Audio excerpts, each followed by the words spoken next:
Опять она забыла накрасить губы. Я всегда забываю накрасить губы, потому что мне кажется, что это выглядит вульгарно. На мне. Я обожаю. У меня много разных помад, но почему-то я все время забываю их накрасить.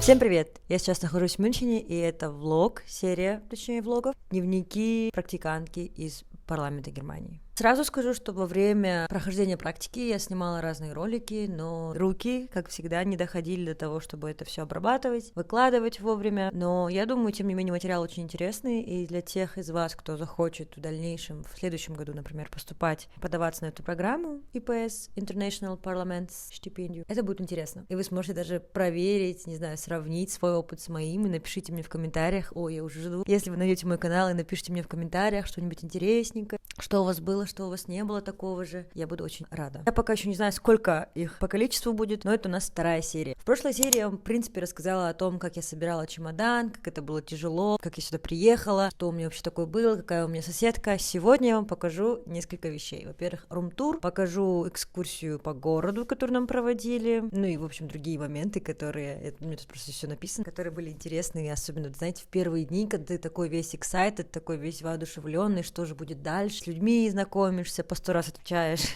и задаешь вопросы, кто ты, откуда, сам отвечаешь миллион раз. В общем, поехали. Небольшой рум-тур. Вот так входим в квартиру. Тут зеркало. Вот здесь это моя комната. Я не стала специально прям убираться. Здесь такой шкаф, комод, еще одна тумбочка. Это я только что снимала видео. Кровать. В принципе, все. Здесь вторая комната моей соседки. Там, в принципе, почти такая же, но чуть-чуть больше, потому что там две вот таких кровати находятся, и все. Ванная. Здесь такой закуток для всяких вещичек. Здесь вот разные вещи у нас находятся.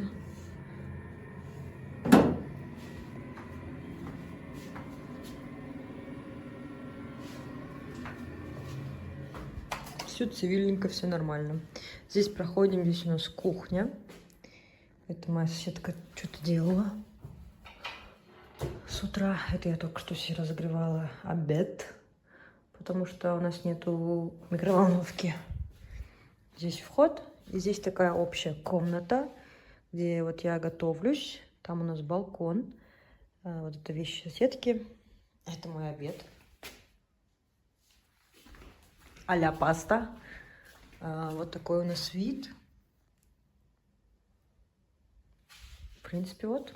Скажу сразу, что, у меня, наверное, не такой большой опыт проживания в Германии, в различных ВГ, общежитиях и так далее, но пообщавшись со своими подружками, у нас достаточно хорошие были условия, я рада этому. Первый день мы, когда приехали, мы уже знали, что по программе у нас будет экскурсия по городу. Мы сели в автобус, 2 автобуса, по-моему, было, и нас вот возили по разным местам культурным, историческим Берлина. Это было интересно. В кое-каких местах мы выходили. В целом Берлин, знаете, такой город интересный, где соединена очень-очень либеральная культура, вот очень. То есть Берлин — это реально не Германия, мне кажется. И в то же время ты видишь остатки прошлого, остатки истории, да, советского вот такого прошлого, советской архитектуры. Это очень интересно, не знаю, мне кажется, не знаю, хотела бы я там всю жизнь жить, но интересно наблюдать за этим, знаете, что такой город тоже существует. Первый официальный день в Бундестаге. Это было очень волнительно, очень интересно. То есть вы представляете, вы идете в парламент страны, и это даже не своя страна, хотя в своей стране в парламенте, по-моему, я не была. Но тут вообще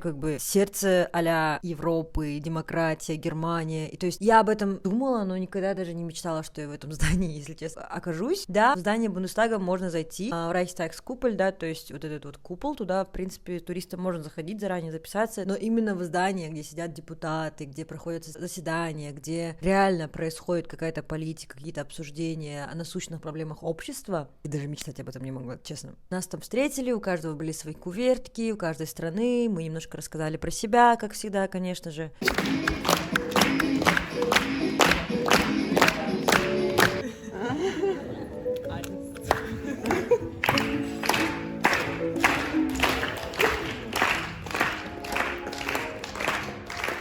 Потом у нас был обед. И затем экскурсия по самому Бундестагу. Тоже много интересных фактов, все такое новое. Сейчас, конечно, когда уже прошла программа, для меня Бундестаг уже многие места, коридоры мне понятны, знакомы, но тогда это все было очень новое, он очень большой и непонятный. Бундестаг, на самом деле, это несколько зданий, которые объединены подземными переходами. В одном месте есть такой даже мост, очень классный, крутой, красивый, но тогда это, конечно, непередаваемые были эмоции. Итак, давайте проясним несколько вещей. Как я сказала, конечно, зданий Бундестага намного больше, но сейчас давайте запомним эти три. Paul-Löbe-Haus, Reichstagsgebäude, да, где сам купол находится, и Jakob-Kaiser-Haus. Я работала в Jakob-Kaiser-Haus. Все стипендиаты были разбросаны по разным зданиям Бундестага, даже не все здесь есть на картинке. Основной вход находился в Paul-Löbe-Haus. В нем проходили заседания парламента, разных рабочих групп, партий, фракций. Когда вы переходите из одного здания в другое, есть вот такой переход. И представляете, вот эти белые колонны огромные не просто так. На самом деле внутри это корни деревьев. То есть немцы когда-то не хотели выкапывать деревья и построили здания вокруг них. В целом по Бундестагу находится очень много объектов искусства. За все 5 месяцев нахождения там я не успела посмотреть и половину, мне кажется. Каждый из них имеет особое значение. Например, здесь эта инсталляция в виде кирпичиков показывает годы, когда правила какая партия, да. И здесь черный кирпичик — это время, когда не было демократических выборов в Германии. Здесь была стена. Как видите, настолько огромные здания, что приходится переходить от одного здания в другое по вот такой вот ленте, как в аэропорту. Это, собственно, здание Jakob-Kaiser-Haus. Совсем недалеко отсюда находится мой офис на 3-м этаже. А вот здесь мы уже переместились в здание Рейхстага, собственно, куда приходят туристы, но на вот этот этаж, конечно, им нельзя. Это называется Fraktionsebene, то есть уровень, этаж фракции. Также мы были на уровне, где проходят заседания. То есть сзади меня сейчас вы видите место, где идут все жаркие дискуссии, все жаркие обсуждения, все выступают, депутаты реально здесь собираются. Здесь я была первый раз на этом видео, а потом была уже много-много раз. Затем, конечно же, у нас была возможность переместиться выше и пройти уже к самому куполу. Пришли мы сюда вечером. На самом деле где-то часов 8, но вот так здесь темно.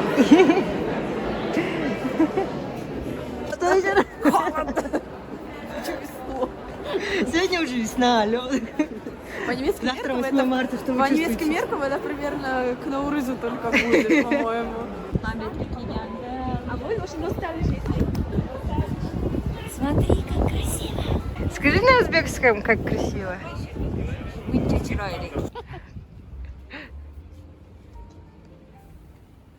Так как мы приехали в марте, я вам также хочу показать, как мы встретили 8 марта. В целом в Европе не отмечается 8 марта, как отмечается у нас в странах СНГ. Там цветы, подарки. Здесь это больше, наверное, о правах. Не наверное, а правда о правах женщин, об эмансипации. И на самом деле они особо даже так не празднуют. Просто имейл получили о том, что поздравляем. Но, так как мы все-таки из этих стран, стипендиатка из Казахстана тоже, Вика позвала меня к себе в гости, мы немножко посидели, поболтали, познакомились поближе. Вот такое 8 марта в Берлине.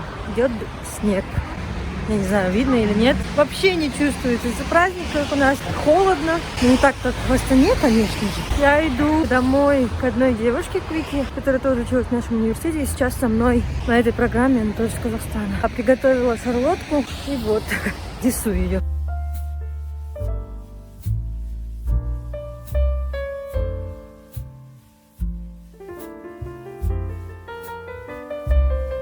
Тоже очень было приятно увидеть, как-то почувствовать ощущение праздника, что ли. У меня первый раз было такое, что я 8 марта отпраздновала не у себя дома и как бы а-ля без подарков осталось. В этом влоге еще я хочу вам рассказать немножко о том, какие лекции вообще мы проходим. Я, по-моему, в прошлом влоге говорила, что в первый месяц у нас не конкретная практика в бюро, у нас идет теоретическая часть, то есть мы готовимся а-ля к практике в бюро. И на самом деле там очень разнообразные у нас были лекции. Вначале были лекции о культурных особенностях немцев, вообще в целом о культурных особенностях разных стран, разных культур, или, например, о самой работе в бюро. Приходили приходили другие работники Бундестага, другие там административное бюро, люди, сами депутаты, которые тоже приходили, рассказывали о том, каково быть депутатом, как вообще выстроен день, какая зарплата, кто-то мог спросить, например. Ну вот, накрасила я губы, неужели это смотрится лучше? У меня камера немножко выключилась, когда я рассказывала вам про то, какие у нас вообще лекции бывали. Все про демократию, про отсутствие коррупции, про то, как должно работать гражданское общество, про партии, про то, как работает вообще система в Германии, права женщин, про права, в принципе, гражданские права и так далее. В общем, все то, что нам будет необходимо во время самой практики непосредственно. Практика потом началась у нас 11 апреля,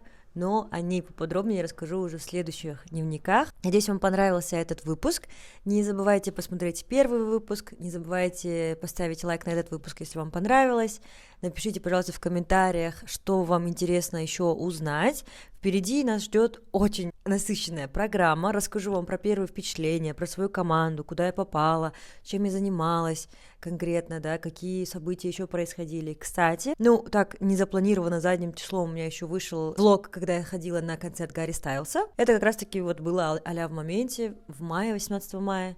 Тогда я уже была тоже, кстати, в этой квартире, у этой подружки Карины дома. Эта поездка была в рамках тоже программы отчасти. Вообще мне очень повезло тогда. Получается, у каждого практиканта есть свой депутат. И в рамках программы мы едем на те места, где выбирался и избирался депутат. И мне повезло, что моя депутатша, она была из округа Мюнхена, то есть Дахау и Фюрстенфельдбрук, это такие маленькие города возле Мюнхена. И как раз-таки даты, когда мне нужно было посещать этот город, этот округ, выпадали на те даты, когда был концерт Гарри Стайлса здесь в Мюнхене, билеты на которые купила, будучи в Казахстане. Это вообще просто чудо. Я до сих пор удивляюсь, как мне так повезло. Но об этом чуть поподробнее уже я рассказала в другом влоге. Обязательно заходите, подписывайтесь на мой канал. Надеюсь, вам понравится такой формат. Первый раз такое делаю. Обычно влоги, не знаю, как залетают, не залетают, но здесь просто есть очень большой посыл показать вам саму программу изнутри. На самом деле я посмотрела, сама когда готовилась, смотрела в Инстаграме, в Ютубе. Такого мало, такого практически нет. Увидимся в следующем видео. Напишите в комментариях, что вам из сегодняшнего влога понравилось